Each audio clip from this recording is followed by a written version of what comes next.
Welcome, everybody. My name is Nicole Hahn. I'm the Digital Disciple Making Coordinator with World Venture.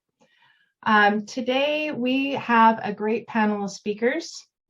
I first want to kind of explain what Generations is. Generations is a series where we bring in different global workers from different seasons of missionary life and allow each of them to speak into another. It's generations speaking into other generations. This is why you'll discover that each person on the panel today may interrupt or add in their own thoughts to the other person's answers.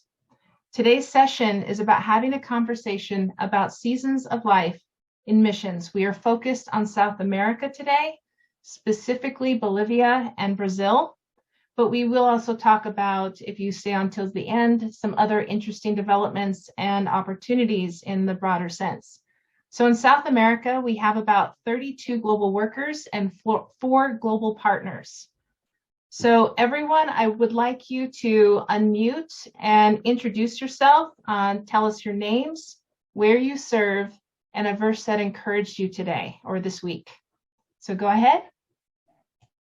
Starting with Brianna. Hi, I'm Brianna, or Bri, whatever anyone prefers to call me. I am currently serving in Cochabamba, Bolivia, and a verse that encouraged me was Exodus 31, where'd it go? 13, well, the second part of 13, when it's talking about the Sabbath, saying, above all, you shall keep my Sabbaths, for this is a sign between me and you throughout your generations, that you may know that I, the Lord, sanctify you. Do you want me to explain why it encouraged me, or just kind of leave it there? Just kind of leave it. Well, go ahead. Tell us why that encouraged you. Okay, yeah. I think it just encouraged me to think about how really it's the Lord that sanctifies me in his power, and how I can be reminded continually throughout all the stages of my life through that by the need of the Sabbath and rest, and being reminded that on the field all the time. Perfect. And Bruce? Yes, my name is Bruce Teselle. I serve in Teresina, which is in the city in the northeast of Brazil. And a verse which is all that I read this past day or so is in Exodus 10, verse 2, when God's talking to Moses, and he says to go talk to Pharaoh, and that God's going to do very plagues. And he says, and I'm telling you this so that you may tell in the hearing of your son and your grandson how I've dealt with the Egyptians, what signs I've done among them, so that you may know that I am the Lord. And it's just encouraging to me that our work's not stopping with us, that we'll move on to other generations and future people. Amen. Ken and Lucy? Ken and Lucy Davis. We're serving in São Paulo, Brazil. It's in the southern part of Brazil, largest city in this part of the world. Verse that encouraged me this morning was in reading through Romans, and especially in chapter 7, where it talks about our struggle with sin and temptation and our flesh, was in verses 24 and 25, where it says, "Wretched man that I am, who will deliver me from this body of death? Thanks be to God through Jesus Christ our Lord." So just a reminder that our faith is in Christ, and for good reason, because he's the one that gives us the power over sin. Perfect. Thank you. Jim and Kareem? We are Jim and Greenthorpe. We served in Brazil for many years, and then in Mozambique for a couple of years. And then for the last 14 years, we have been the directors for the Americas. So in our role, we oversee North, Central, and South America. I don't know if you want to share your verse. Yeah. So I'm working on the Sermon on the Mount this year, and I'm trying to memorize it, and that's hard for this old brain. But one of the verses that really encouraged me this week was verse 6. Says, "Blessed are those who hunger and thirst for righteousness, for they will be filled." And it's just wonderful to know that God desires a deep relationship with us, and if we seek him, he will fill us. And so that's my goal for this year. Perfect. Thank you. Curtis? Sure. My name is Kurt Kregness. My wife is in absentia, Lalia. I hope she shows up maybe a little later. And the verse that struck me is Isaiah 57:15. For this is what the high and exalted one says, he who lives forever, whose name is holy.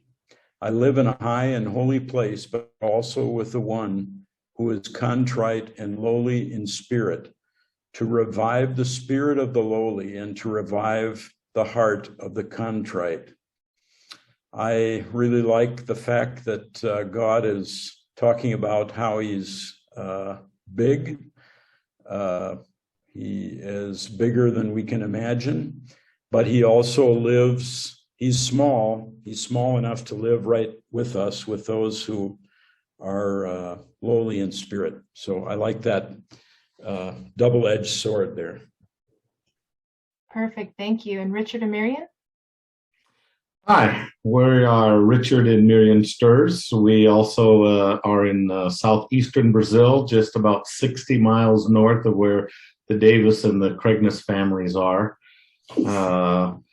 The verse that has really impacted us is Psalm 115, just the opening verses.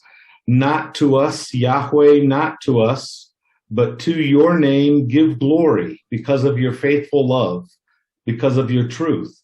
Why should the nations say, where is their God? Our God is in heaven and does whatever he pleases.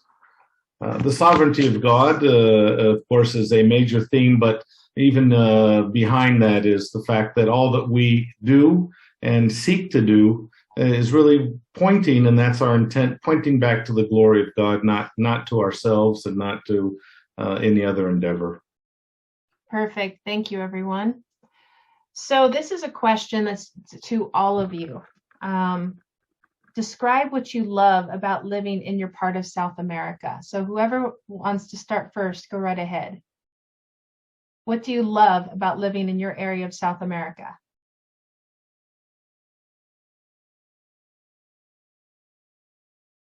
So I'll pick on Richard. All right. Yes, I'm smiling. What do I love? Well, for those that know me, I love the food. But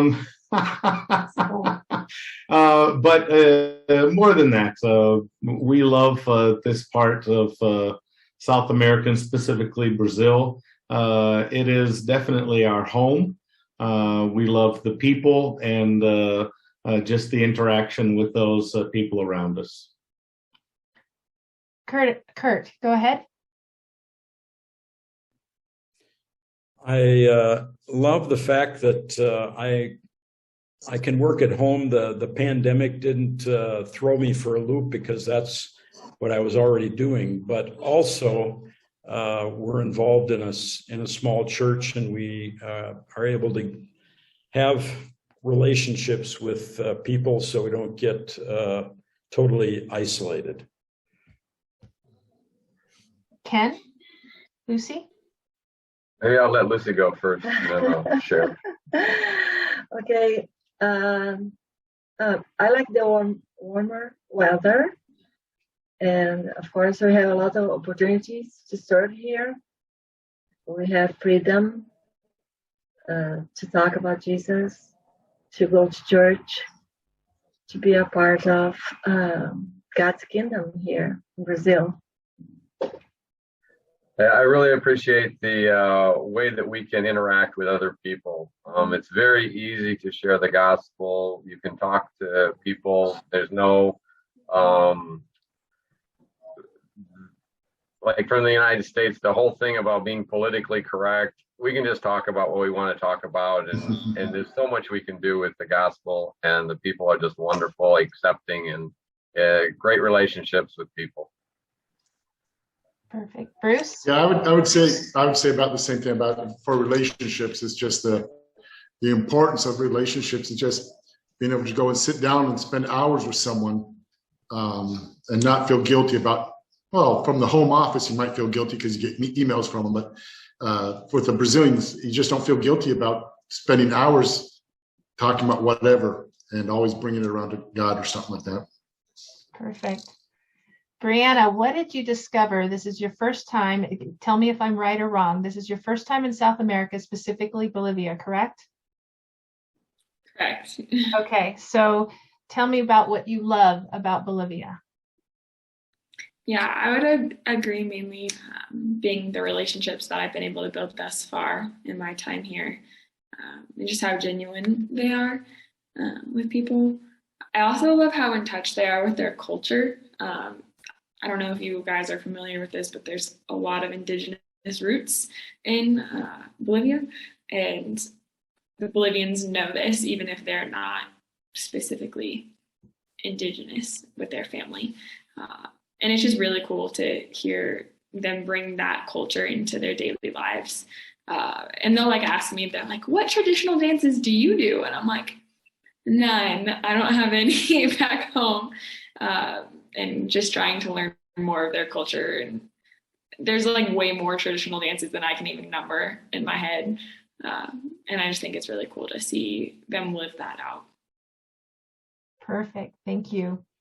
So, Jim, do you have anything to add to that? Anything from your time? I know you guys have a lot of experience in Brazil. I would just add, I love the music in Brazil. I just love the rhythms, both worship music, but even some of the other musics that they had there. I still listen to a lot of that. And I would agree that everybody, what everybody said, people go deep very quickly. Your relationships don't tend to be very superficial. And I love that. I love that they enjoy being with people and live in community. So with all that good stuff we've been hearing, especially about the food, with all the good stuff we've been hearing, what's the difficulties that you've experienced in serving in your area of ministry, and what unique challenges have you encountered? So I'll pick on Richard and Marian. Wow. Well, it's kind of just the other side of that coin, because when you deal with culture at large and specific people, difficulties that you run in oftentimes have to do with roadblocks, either in relationships or with the culture at large. There's many different things that are challenging in terms of administratively, how things are run, organizationally, how things are done within the cultural context, and those can be difficulties and barriers. I think I have any unique challenges. It's basically trying to navigate where we find people and help them take the next steps. And so the uniqueness would be in each individual personalities and what they present. Okay, perfect. Kurt? Yeah, I would add too. There are challenges living in a big city. We're in the city of Sao Paulo, 20 million people, and it's hard to get people together because it's just hard to get from point A to point B. If you go out anywhere, my experience is I'm always giving myself at least 30 minutes to get from here to there at the minimum, even though it might be 2 miles down the road. So you're always fighting against the logistics and the difficulties that a big city represents. Bruce?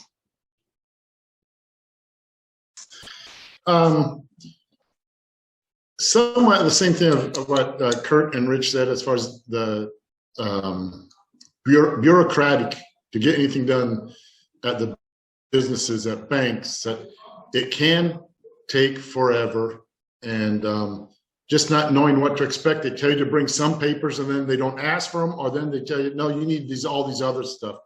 And so it's just trying to expect the unexpected, I guess, and just learn to roll with it and just say, okay, this person doesn't want it, but the next day, another person that you deal with might want those papers that you brought.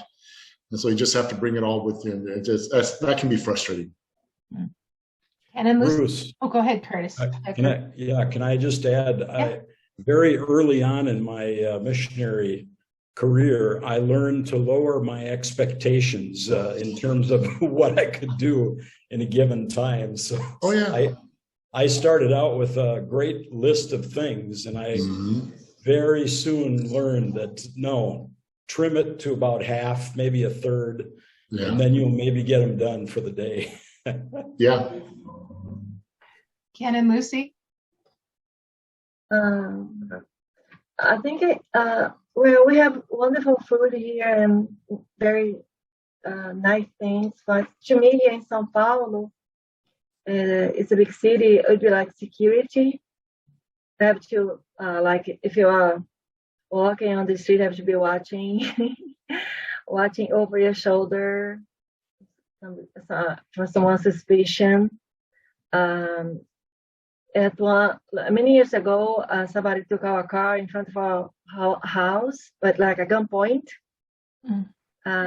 But it was only this thing that happened once, but God was gracious and protect us.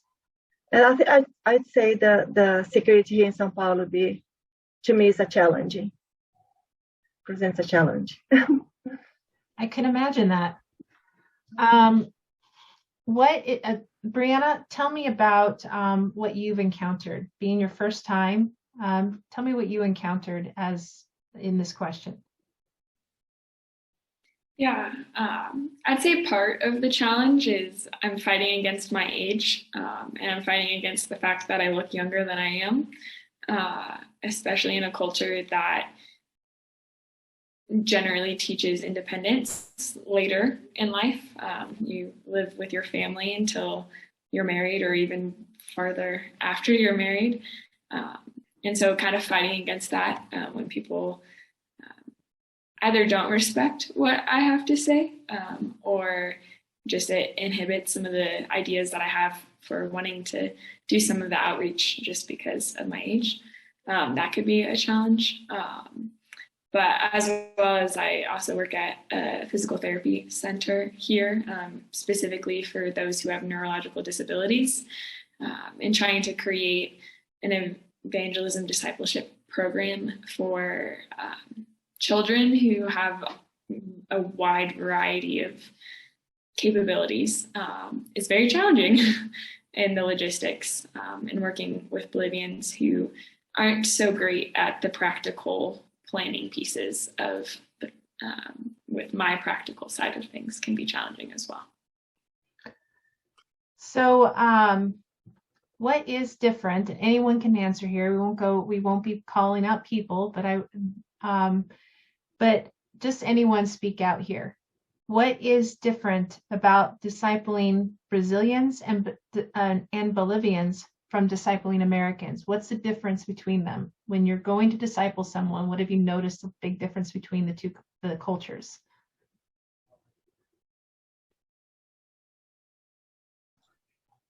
I guess one thing that I noticed with Brazilians is you can go straight to the subject and address questions that in the United States are taboo to even talk about. So things like if you're counseling with a couple that wants to get married, you can ask them directly, are you sleeping together? And in the United States, they just get horrified about that. And Brazilians, you're like, no, or yeah, but we know we shouldn't be. You know, it's part of the conversation. So you can get to problem areas much quicker and you can zero in on them and then you can address them. Obviously concerned for the people and how they're feeling about it, but you can get to issues much quicker, I think, in Brazil than you can in the States. Are the rest of you in agreement on that, or have you found the same kind of thing?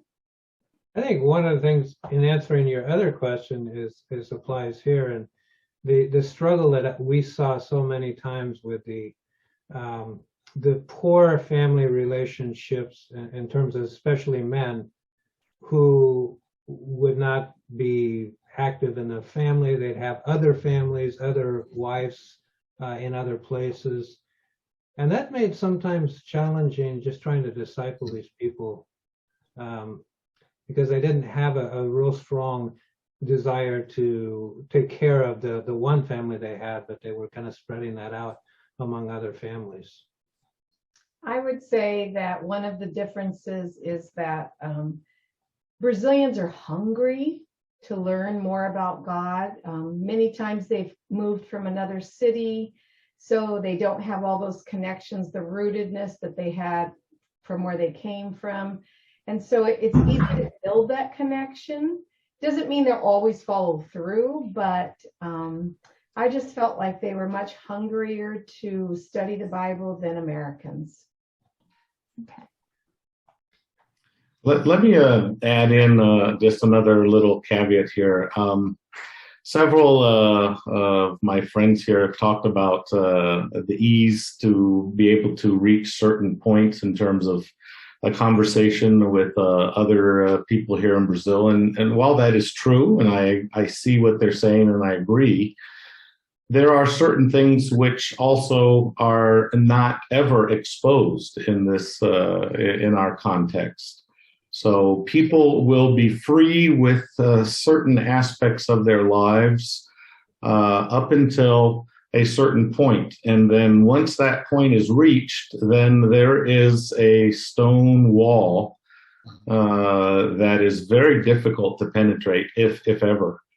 And I think that's where some of the challenges come in. And to go back to your previous question, Nikki, in terms of some of the challenges, it comes in particularly when you deal with people in some of those areas where they need to be transformed from the inside out, and yet they are not willing to expose certain aspects of their lives, so you can never get there with them.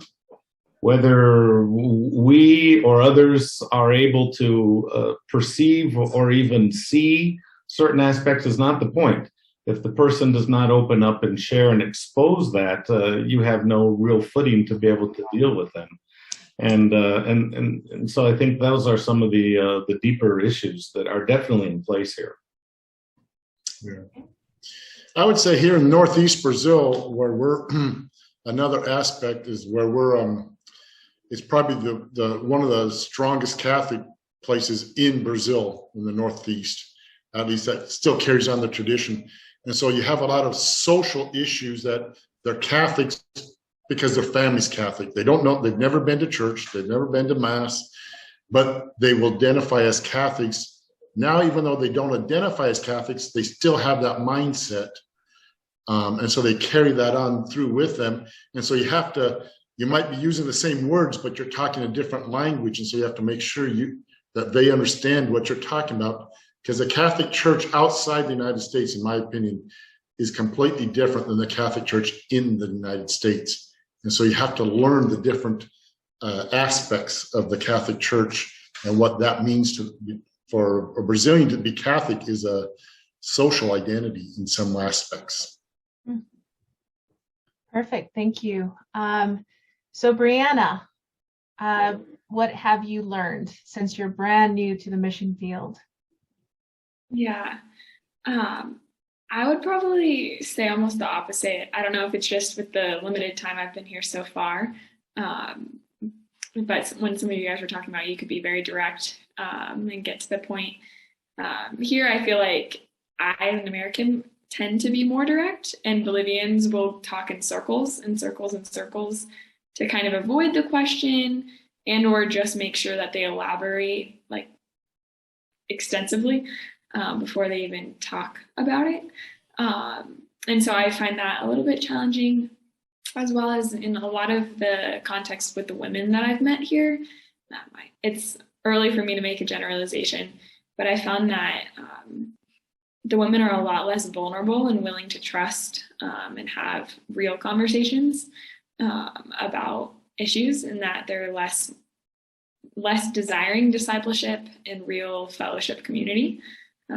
So it's kind of a struggle to first get them to realize why it's a good thing to desire in the first place, whether it has been hurt that they've personally had or some of the culture, I've been told, is that like the women, or at least young adults, teenagers, are supposed to kind of submit to their parents such that their opinions don't matter as much. So they don't think about them or want to share them as much. Perfect. And we did get a question from Peter, but we will wait till the end of the time to ask that. But we will go on. Brianna, your title is Global Apprentice. What does that mean to those of our audience that are not with World Venture? Yeah. So to my understanding, I'm a short-term missionary, but I'm longer than short-term. So I'm on the field for 20 months. I think the actual definition is between 1 year and 2 years on the field. But with that, I'm able to explore different ministries with freedom and flexibility to kind of explore where God may be leading me, potentially for the long term or not. Okay. So what family or friends were a strong influence on your walk with Christ? And that question is to you and to Bruce. I guess I'll start. Definitely starting my faith. My mom was huge in explaining the gospel to me from a very young age and helping me walk with the Lord. And then I'd say further developing my faith and my spiritual disciplines and my practices when I went to college and I got involved with the Navigators. And I had several different people disciple me throughout all of college. That's when I really dug deep and really grew a lot. Yeah, for me, I was also born and raised in a Christian home. So my parents had a great influence on me. I accepted Christ as a child. And then my junior high pastor was the one who took myself and 4 or 5 other young junior hires and discipled us. We went deep for 2 years. And he really influenced me a lot, and I don't know if you want to say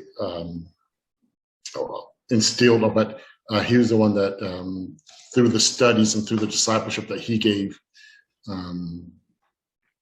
struggling with the English word here, that woke up or ignited the desire to be a missionary.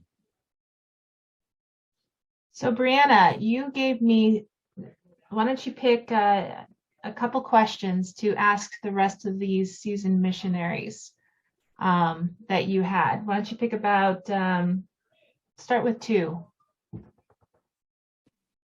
Oh, how do I pick 2? I have like a list of like 10 questions. If we have time, we will get to those, but if we don't, I will make sure that they get your questions. Sounds great. I guess one question would be, I don't know if you guys did anything shorter term before you went longer term, but how did you know that God wanted you in your specific ministry long term? Or how did you know specifically, I guess in your case, is Brazilians, or the specific city or people group that you're called to? How did you decide to make the long-term commitment from either a short-term and I don't know if you were not doing ministry before or missions before? I can maybe answer that. From my experience, I came to Brazil as a short-term missionary for about a month. And it was basically just to fill some time that I had free. And I wanted to do something to serve the Lord with my free time. And so I came to Brazil for a month. There was an opportunity. I knew a pastor here, and he said, come on down, help us out. So I did. And when I got done with that 1 month, since I was already searching for what I wanted to do with my life for the Lord, it was during that month God said, you're not done here. You need to come back. There's more stuff to do. And I found that when I was here, the things that I already knew how to do fit very well with the culture. And so I just found my place here, and I came back for full time. So that was a fairly easy transition for me. I'm sure God orchestrated it. I wasn't exactly looking to be a missionary. It just I was looking to serve the Lord, and this is where I ended up. Matter of fact, I came here, hadn't even gone through seminary. I had to go back to go to seminary and then come back to Brazil. But that's how he worked with me.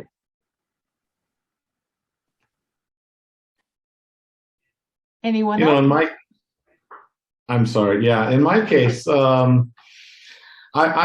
looking back, really found out that my initial call into a full-time ministry was when I was 12, and I said no. You know, when you're 12, you're not thinking along these lines, and that really wasn't what I had in mind.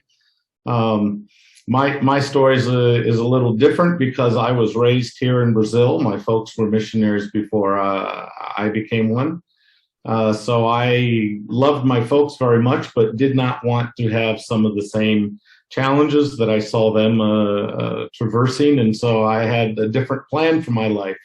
God really changed that around, of course. That happened in my college years. But let me get to your second part of your question there, Brianna, because you're asking a little bit about, you know, how did you arrive to do the ministry where you are today and whatnot. And you know, I've done a lot of different things ministry-wise since being a missionary, everything from theological education to open-air evangelism and then other aspects of evangelism, one-on-one discipleship, pastoring, counseling, working somewhat with a publishing house.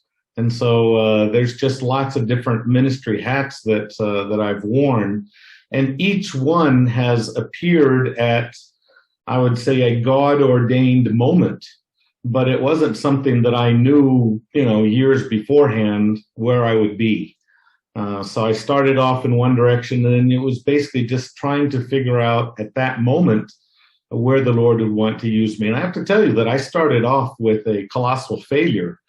First year as a missionary, I took on the role of a pastor of a local church and almost killed it.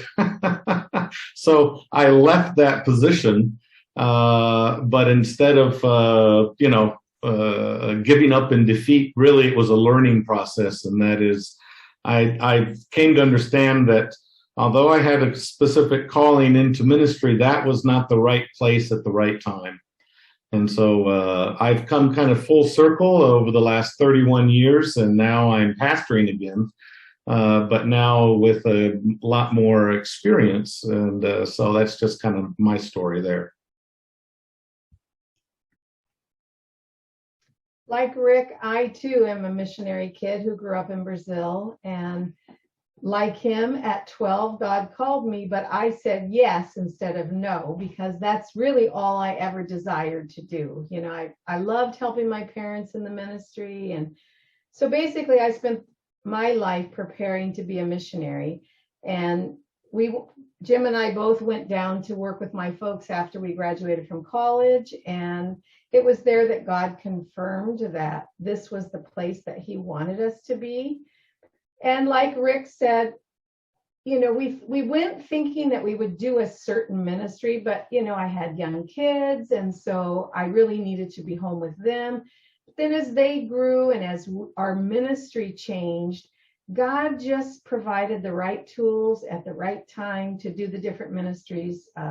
We church planted, and so lots of visitation and Bible studies with women and discipleship and evangelism. And, you know, we didn't start off doing all those things right at the very beginning, but as our season of life changed, God gave us more and more opportunities. So that's kind of how he worked in my life. Perfect. Anyone else want to add anything to her question? No? All right. So Brianna, your second question. Well, first of all, thanks for sharing for my first one. And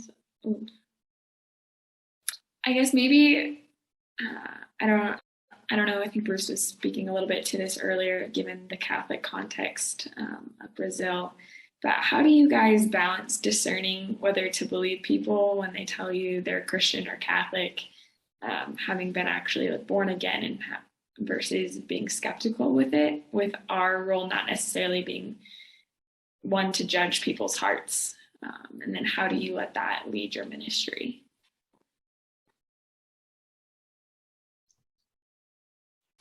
That's a good question. I mean, for me, I think it's just a matter of the time of inviting people into a deeper understanding and relationship.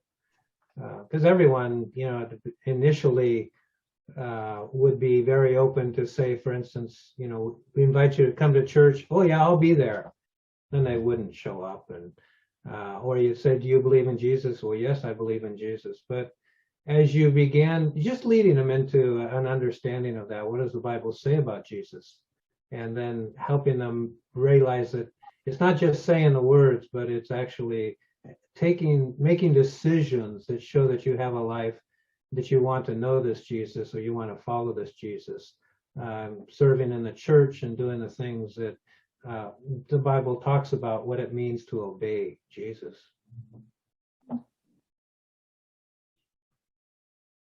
Yeah, I remember some years ago, I was paying the bill at a restaurant, and the young gal who was there behind at the cashier's station there had noticed or had heard part of our conversation, and so she had identified us correctly as being Christian people, and so she looked at me with a great big smile and said, "Yes, I'm a Christian as well," and I'm corresponding and talking to her about it. And then she segued into talking about numerology and how, she was all into this whole idea that numbers were charting the course of her life. And at that point, I had a really good idea that perhaps her own estimation of who she was not accurate. And that happens very often. Lots of people will readily identify as Christian, but then as the more you talk with them, the more you understand that their definitions and their categories are probably not lining up in the same way that you might have expected. In my experience, I extend people the full benefit of the doubt and really understand that I cannot see into their hearts. There are any number of people that may have a very genuine walk with the Lord, but just come from a different way of thinking or doing things than myself. So we have to really be open to that. But at the same time, the Lord does give us a discernment to be able to just understand what people are saying, where they're coming from, what are some aspects of their experiences, and sometimes even in an initial conversation with a total stranger, there may be some little a gap in what they say that gives us an occasion to speak into that, not in a confrontational way, but in a loving way, and really trying to steer them in the direction of Christ. And that's been, I think, some of the more successful times is when I've been able to do that. Anyone want to add to the question? No? All right. So thank you, Brianna. The next question I have is actually Bruce, that may feed into Brianna's question a little bit. In your ministry profile, you wrote, seeing someone suddenly realize a truth from God's word and to see the face and eyes light up is the most exciting aspect of ministry. To be able to see people step out in faith and start to practice what they are learning from God brings great joy. So tell me a little bit what inspired that particular description in your ministry profile. What stories can you tell us? Well, right now I'm mainly, and for the past few years, I've been mainly involved in theological education, i.e. working at the seminary as a teacher or something like that. And just before I wrote that, I was kind of filling in for a few people, a few past or teachers here that had to, for whatever reason, couldn't be here. And so we're working with, I stepped into a theology class, which I don't recommend doing, but we're talking about the work of Christ. And there was Hudson, who's a young man there, very quiet. And the whole time we were talking, you could just see something was going on in his brain. He just couldn't figure it out. And everyone else was going back and forth, and I was trying to control the conversation. And then all of a sudden he shyly raised his hand and said, if what you're saying is this, this, and this, then that means, and he actually finished the lesson plan in 30 seconds, brought it all to a summary, and all clicked. And I said, well, you just did something. Yeah, you're right. That's exactly what it means, because he brought it right up to a very practical application. And all of a sudden he said, wow. And as you can see his eyes, he's just kind of relaxing, because he's struggling the whole class to try to figure some of these deep thoughts and theology out. And it just kind of clicked for him. And when you can see those moments that things click, where either you've helped him bring there, or you just kind of pointed him in the direction and let them go, God guide them the rest of the way, that's exciting to see. Perfect. Anyone else have a similar experience of Bruce's description that you've experienced? Yes, yes, several times. Just last week, I met with a young man from our church who I had the privilege of meeting and discipling a few years ago, and then he looked me up at the beginning of last week after several years, and I could tell. I mean, he texted me, and his text was very urgent, and I could tell that he was in a crisis moment of his life. And so I made time in my calendar to go meet him and sit down and talk with him. And in that 2-hour conversation that we had face to face, there was, not for the same reasons that Bruce was describing, but it was the aha experience right before my eyes, in terms of some of the things that we were able to talk through and address and speak into his situation. And let me just say that this has nothing to do with me, because my prayer from the outset was James 1:5, Lord, give me wisdom. And he definitely did. He gave me the right words to identify the right issues at the right time. And it just all clicked for this guy. And now he is on my, I'm creating discipleship groups, and he is going to be included in that in our church so that he can continue to grow. So that's just, it's great stuff. There's no other experience that quite compares to those moments. Awesome. Anyone have anything to add? I would add one thing, and this came more from actually when we moved from Brazil into Mozambique, into the African setting. They spoke Portuguese, which was very nice.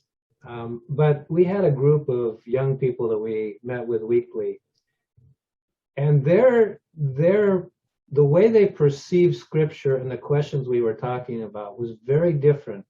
And I learned a lot from them, just watching them think through the question, look at the scripture, and then come up with some things that's like, I hadn't thought of those things before. But they were looking at it from their African perspective, which was very different than my experience in the Latin world. So that was a teaching thing for me. Perfect. So next question I have, mainly to the two people that are with, or the four people that are with Vita Nova, New Life Publishers. Explain what New Life Publishers is. I guess I'll answer this first. New Life Publishing was a ministry that was founded nearly 60 years ago by World Venture to provide materials for training and discipleship, looking primarily at that time when they started for providing adequate materials for the seminaries to have the training materials they needed for the students to read. As the founder, Russ Shedd, said at one time when he started, he said you could take all of the theological books that existed in Brazil and put them on a card table.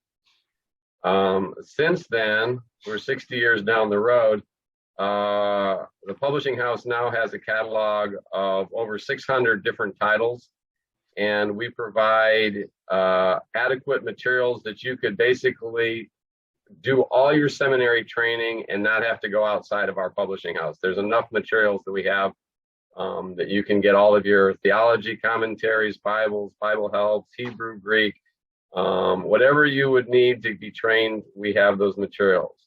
But since then, we've also branched out and we provide a lot more materials for discipleship and training within the church context. So materials that will help people who want to just study on their own. They're not going to seminary, but they want to study, they want to learn the scriptures. Then we provide that kind of materials that helps the church in doing their discipleship and outreach ministry, provides materials for training missionaries, training leaders within the church. So our ministry goal is basically to support the work of the churches and the parachurch organizations, seminaries and ministries and missions with all of their literature needs. So that's our goal, and God has blessed us and allowed us to continue to do that for nearly 60 years. Perfect. Kurt, tell me a little bit about your role with the publishing company. Okay, at the moment, I'm doing translation and editing work. Probably some of the most difficult work that I've done in my career. I'm trying to translate a book by Jonathan Edwards. And if you've ever read anything that he's written, wow, it's mind-blowing. But as I look back, I've done all sorts of things for the publishing house, even in the areas of marketing and the financial areas. This is way back in the Stone Age. But got exposed to all the different areas of the ministry. Maybe I could add to what Ken said, is that we are a Baptist publisher, certainly in our vision and our core beliefs, but that's not, we don't write Baptists on our sleeve. And because of that, I think we've got a wide range of acceptance among the churches in Brazil of all different kinds of denominations. Okay, here's a little bit of the sticky question. I have actually had a worker tell me one day that it was very difficult for her to raise funding when she was a writer. Can you tell me, have you experienced difficulty in developing a financial team to support your work in the publishing industry? Are you asking me? Pardon? Both of you, both you, Ken, Lucy, Kurt, 3 of you. Okay. You want to go ahead, Kurt? Oh, okay. Well, when I came to Brazil, I didn't come to the publishing ministry. I actually went to do theological education in the rural parts of Brazil. That was a little more appealing to raising support than publishing ministry. Since we've come to the publishing house, we basically have not been able to raise hardly any new support for 2 reasons. One is Brazil is considered in the minds of most Christian churches in the United States as a reached field. We're going on to new and more exciting, fun things. And so we're kind of like, that was the past. And publishing is a ministry where you're not directly in contact with the final clients. The people that are ultimately benefiting from your work are usually not the people that we're right on the front lines with. So I have found that God has provided for our means through a variety of different ways, but raising support has not been an easy endeavor, but God has taken care of us. And so that's his business, and we're eating, so we're fine. Kurt, do you have anything to add? Sure. Our experience in the beginning of our career, I think it was easier. to raise financial support. A big part of that is that my wife is, let's say, quite a bit more charismatic than I am. And so I think she helped a lot in that aspect. But as the years went on, we just by natural attrition, people get old, churches get weak, they close, and we have not been able to replace those funds. And so our financial chart looks like this, and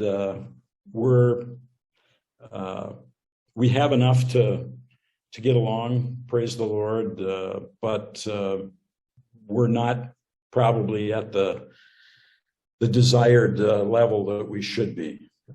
God has used different ways to provide for our needs, and we're not going hungry either. So Perfect. On that question to the rest of you, including Brianna, name one unique difficulty or unique difficulty that you had in the beginning when you were an appointee raising support.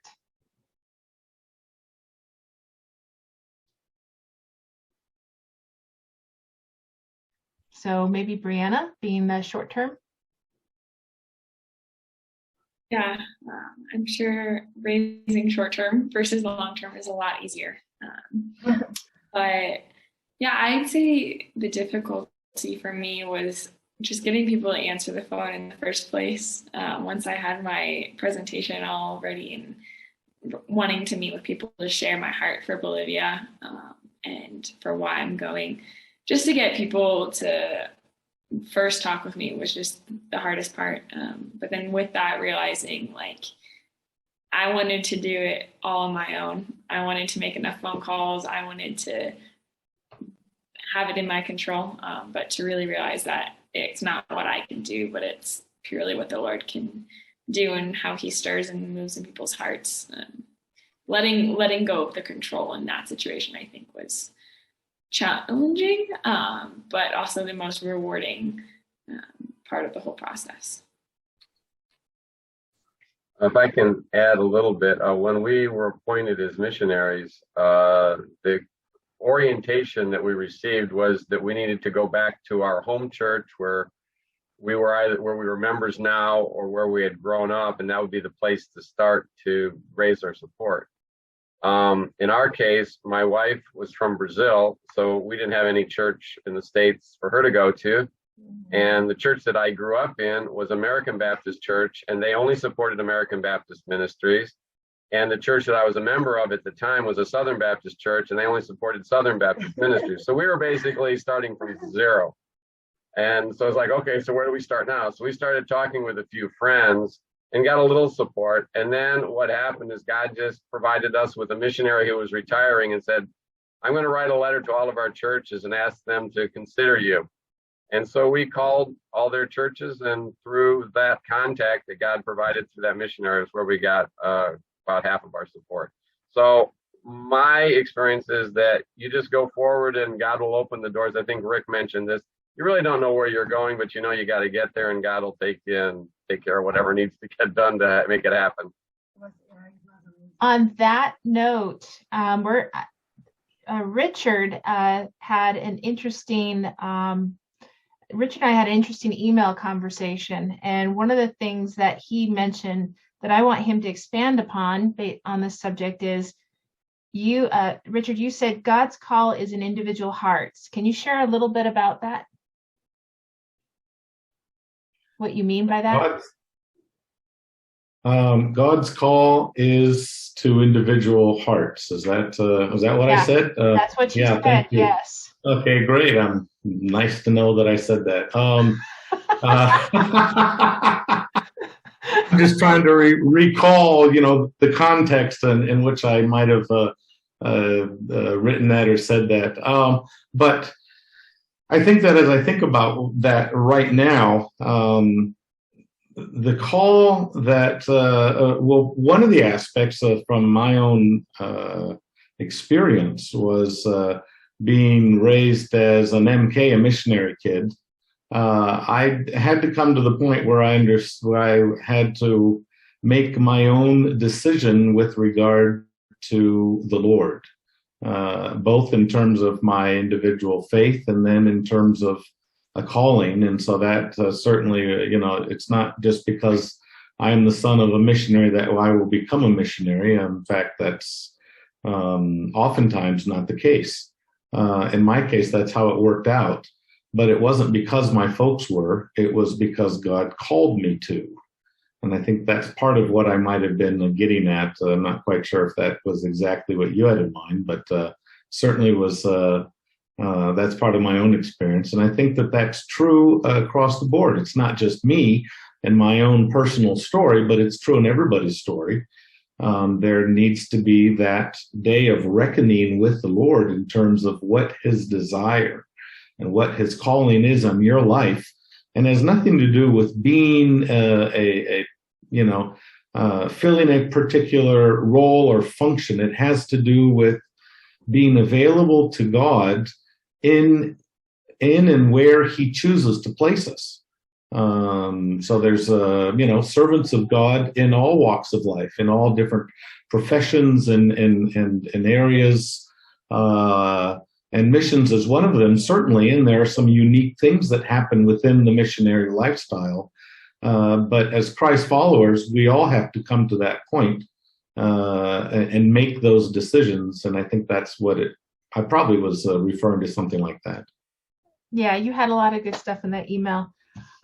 So before we're going to be having Jim talk about some of the newer opportunities. But Jim, as you tell us about what the research trip that's happening and everything, could you also tell us about, because I know Richard had mentioned he published a book called Islam in Brazil. So I would like to hear about, why does the American Church consider this this particular field reached if we still have people that are unreached? So as you share your opportunities, Jim, maybe you can touch on that a little bit. Yeah, I could. Kind of change a little bit from from Brazil and Bolivia, the B's. We're going to go back in the alphabet to A, Argentina. For many years, we've prayed a lot about the city of Buenos Aires, the capital of Argentina. Beautiful city. Some call it the Paris of South America, but also a very secular city and an unreached city for the most part in the major part of the city with the middle and upper class people. And we've prayed a lot about that city. We've actually had two times when we've sent people into the city to do ministry there, and they just weren't able to continue. So we've been praying and thinking of taking a group to Buenos Aires and do research there to just see what the opportunities are and what some of the strategies might be if we were to raise up a team to go in and do church planting, especially in the major city there. Next to that is Uruguay, and Montevideo is the capital of Uruguay. And a similar situation, a very secular city, but there seems to be some movement, some warming maybe in their culture. And so we've tried, this is I think the fourth time we have tried to do this visit, and COVID has stopped us for the last 2 years. But we're hoping in March to take a team of people down there to look at the opportunities in Buenos Aires and Montevideo. And this would include a researcher with World Venture, some mobilizers who are looking at opportunities, talking about prayer initiatives there, meeting with an Argentine pastor to look at opportunities there, some of the veteran missionaries, even a couple that's considering how God might use them on this team in Buenos Aires. So we're really excited. We're hoping that things will work out and that COVID will at least allow us to go into these two cities to look them over and to think through strategy of hoping that God would raise up a team to go. Church planters, people working in business in the city, helping people understand Christian businessmen. Counseling might be an option for how we could help meet a need in these cities. So we're not sure what God might have for that, but that's the next step we have. Bolivia is just as we have people there. It's been rough for the one couple that's been there the longest at this point, but they've had some health concerns. But they've started a home for women, especially women coming out of the orphanages and needing, it's kind of a transition home. And they've already been able to help a number of young women, but finding people that could come alongside of them and help build this home and expand the opportunities in Bolivia. And I would say, to answer your question, for instance, Brazil, yeah, if you look at certain parts of Brazil, you'd say it's very reached. Number of churches in a city like Sao Paulo is great. But if you go into individual neighborhoods of Sao Paulo, the slums, the very difficult places, you're going to see a huge need for the gospel to reach into some of these areas. Even though they're surrounded by churches in some areas, it's not always penetrating into all areas. And if you look at the movement of immigration into South America, things like Islam is growing.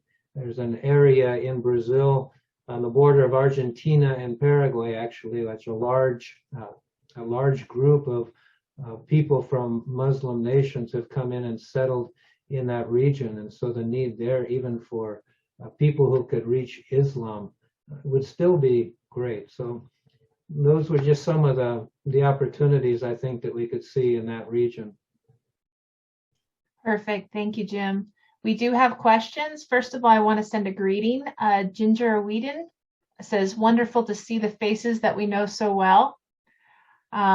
So she greets you. She got on a little late, but that's okay. This is recorded. So Peter has some questions. So anyone can speak out. Don't be shy. We are at the end of our formal presentation. Now we're in the Q&A. So Peter asked, what is attractive about the gospel to Brazilians? Is there something about the good news that you emphasize? Anyone can answer from Brazil.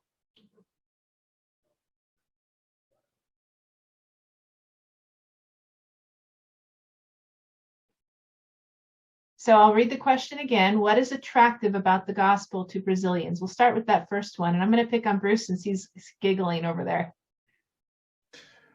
I think what attracts them, they probably don't understand what it is, but it's the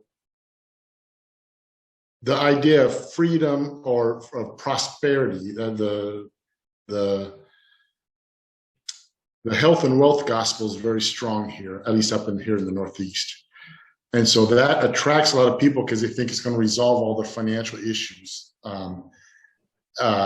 But when you start talking about the true gospel, the freedom you have in Christ, how he frees you from the sin, is a great drawing card to them.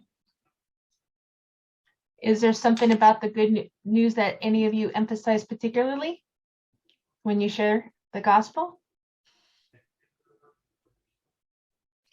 Yeah, I mean, Bruce just mentioned the freedom, but it's really forgiveness. You know, guilt is a huge part of the experience of many people, and they try many different things to assuage that feeling of guilt from their past actions and lifestyles and decisions in life. And when you're able to talk about unconditional forgiveness in Jesus Christ, that definitely connects with people. So I think that would be definitely one of the main draws. Okay. Yeah, I think another thing I would just add that along with that maybe is the freedom from some of the enslavements that especially we see in Brazil. Spiritism would probably be the most common religion in terms of what people practice.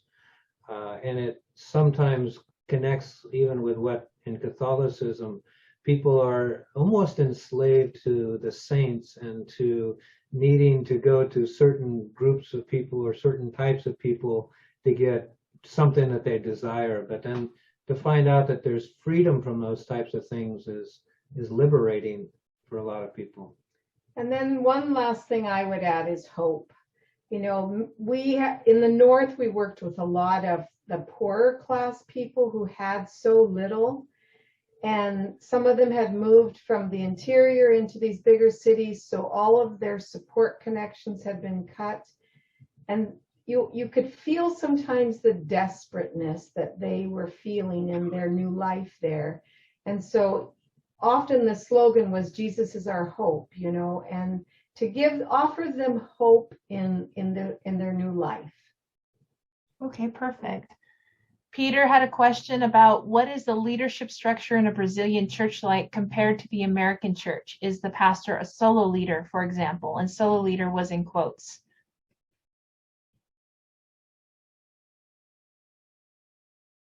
I'm going to pick on Richard if no one answers. Oh, go. Anyone? Yeah, I'll go. I saw Okay. Ken also open his mic. So, well, I'll say something and he'll follow up. He'll correct any misconception that I give you. You know, the structures, leadership structures are often cultural, and there are cultural differences within the leadership structures in Brazilian society as a whole, as opposed to American society and other countries. I'm sure that there's more and more, though, of an overlap. But yeah, the idea of the solo leader, sometimes that is, oftentimes that is the leadership model which is used inside of, I would say, a pervasively Latin American culture. So, you know, not just Brazil, but many of our Latin countries as well.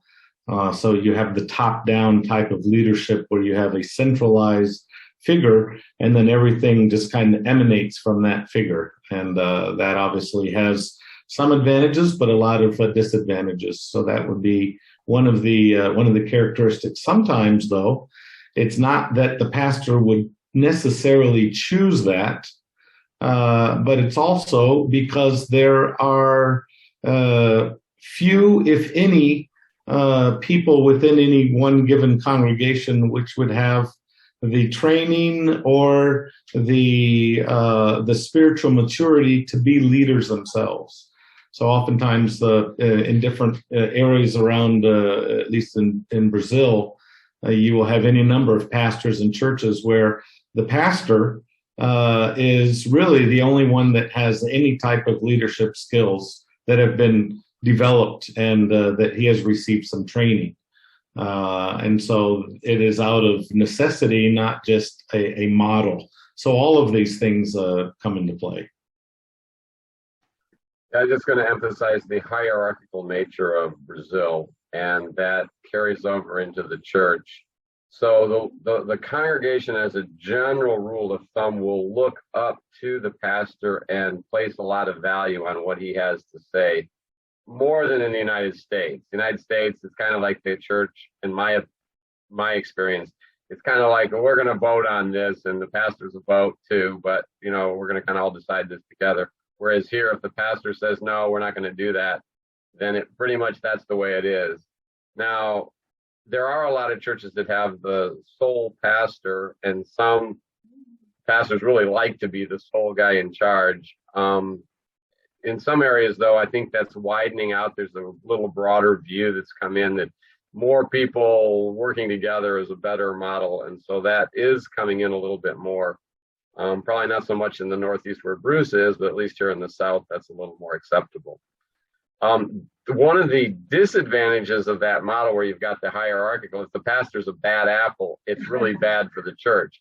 But the good thing is, if he's a good, dedicated man, he can get a lot of stuff done really, really fast because there's not a lot of opposition. So it kind of comes with good and bad on both with the package. Perfect. So question for all of you, especially Brianna, because you've been, you've been sitting there a little too quiet. So I'll start with you. It's Peter's question, but I've slightly altered Peter's question because I can do that. So he originally asked, is the prayer culture in a Brazilian church different than what you experience in American church? So Brianna, is the prayer culture in a Bolivian church different than what you experience in an American church? And then the rest of you can answer based on Peter's question. I'd say inside the church, I feel like there is more of a prayer culture than in the American church, at least what I've experienced, and that people will communicate with the Lord, at least those who are truly Christians. They tend to be in deeper communion with the Lord, really praying throughout the day, every time they get in the car, which is more common, I'd say, than back home, in that sense of the culture, and really having to rely on the Lord for more things, especially I think economically, with there being more poverty here, having to rely on the Lord for security and provision for even just food or rent or whatever bills they need to pay. I think I've seen that impact the prayer culture here more.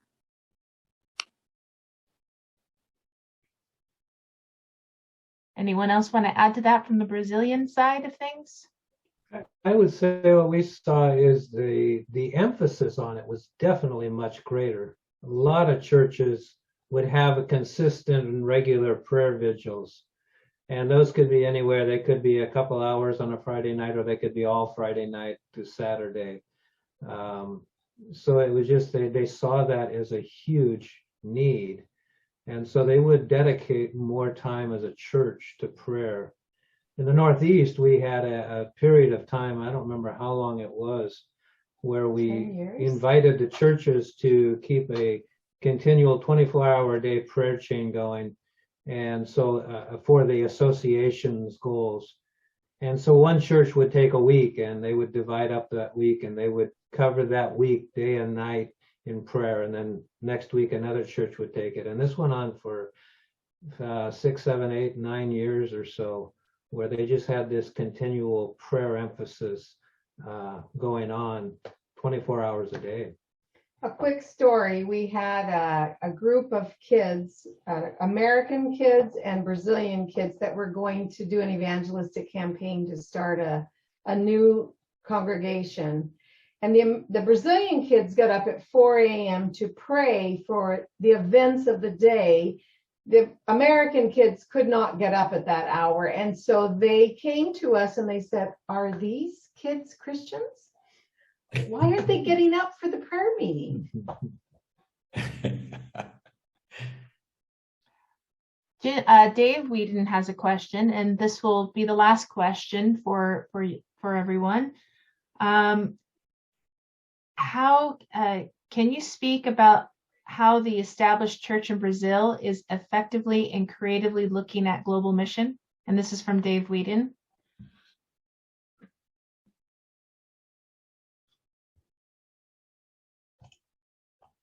Anyone from Brazil want to speak on that one?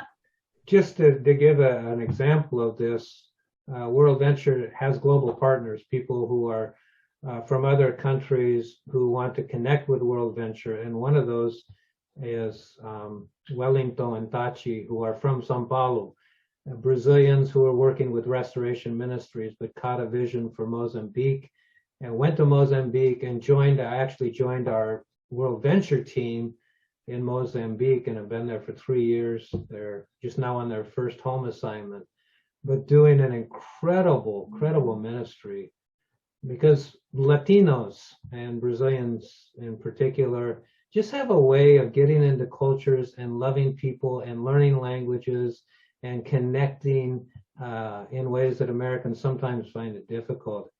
So there is a growing force of Latinos serving in missions around the world. Awesome. Just as a side note, Doreen Berkey says, "Thanks so much for your faithfulness, everyone." So real quick, before we end, we're going to end in prayer because we want to pray for all of you. Starting from Brianna on, I want you to say one thing that you'd like prayer for this coming week, or on a project. So starting with Brianna, go ahead. One thing is we are receiving 2 short-term girls tomorrow who are going to be here for 4 months, I believe. So just for their adjustment to the fields. Yeah. Perfect. Bruce? Yeah, we just started our seminary for this year. Tonight was the first night. And so as the director of the seminary, just pray that as I counsel and deal with all the questions of all the students and try to teach at the same time, that I just can manage my time well and be wise with my responses to the men and women who come to. Perfect. Ken and Lucy? We are planning on going on home assignment this year. My wife is a Brazilian, has to renew her visa, and the United States consulate in Brazil, in good Brazilian style, is about as bureaucratic as the Brazilians. And so she has to go in for her interview next Monday, and so we pray that will go okay with no problems, and she'll be granted her visa. I'd hate for her to not be able to go on home assignment with me. Perfect. Jim and Kareem? We actually have a meeting on Thursday to decide for sure if we're going to go forward with our meeting or with our trip to Buenos Aires and Montevideo. So just pray that God would open the door for us to be able to travel. We already have the team in place that would like to go, but just that door would be open, we'd be able to do that and learn what we need to learn from the trip. And for wisdom to know, do we move forward and risk all, or do we wait? Okay, Kurt? I think I'll just mention what I talked about before, that I would, my request is I would be able to understand what Mr. Jonathan Edwards is saying and really be able to transmit a lot of good ideas in Portuguese. So, okay. Richard and Miriam? Yeah, before I share my request, I'm just really excited, Jim and Corinne, about the possibilities there in Argentina and Uruguay. So be praying along with you guys for that. Our church began last year. I'm the pastor of discipleship at our church, and we started a concerted effort last year, the beginning of 2021. And now we're renewing that effort to get as many people in our church as possible involved in discipleship. And so we have any number of new groups, discipleship groups started last week, but then continuing on now, really gaining steam now in February. Men, women, young adults in college age, and then down into our youth teenage program as well. So all of those bases are covered, and so we just ask that you pray along with us that would just bring about the intended fruit. And really, it's aimed at deepening people's walk with the Lord so that they might grow in Christ. Perfect. All right, we're going to end in prayer now. We will be having the list of those and more prayer requests that will be on the worldventure.com blog, as well as an edited version of this broadcast. So if you still have questions, you can still put them in the chat. I'll make sure that the appropriate person gets it and I'll get your answers to you. So I'm going to go ahead and end in prayer. When we're done in prayer, panel, please stay on for just a minute or two after. So anyway, let's bow our heads and pray. If you feel inclined, if you're watching, please write in a prayer. I will be sending those prayers to the panel by email. So if you want to write in a prayer in the chat so that they know that you're praying for them, that touched our last person that you prayed for. So please use your words in worship and generosity. Thank you. Lord, I thank you for this panel today. I pray for each of their prayer requests. I lift them up to you, Lord. I pray for each of their ministries, and I pray that for gospel impact, that And I pray for the amazing things we heard today. And I pray for Brianna as she has listened in on these very seasoned missionaries, and that she might feel God's movement in her life to determine what's next when her term is finished. Lord, I pray for all of these who are in different areas of ministry, or different seasons of missionary life, from just starting out to close to retirement. I pray that you direct each of them into their different seasons coming up. In Jesus' name we praise. Amen. All right, thank you for joining us today. We will continue to pray, and if you write in your prayers into the comments, I will pass all your comments on to the panel. Thank you for joining us today, and have a good evening. It began with prayer, and it became a global movement. World Venture.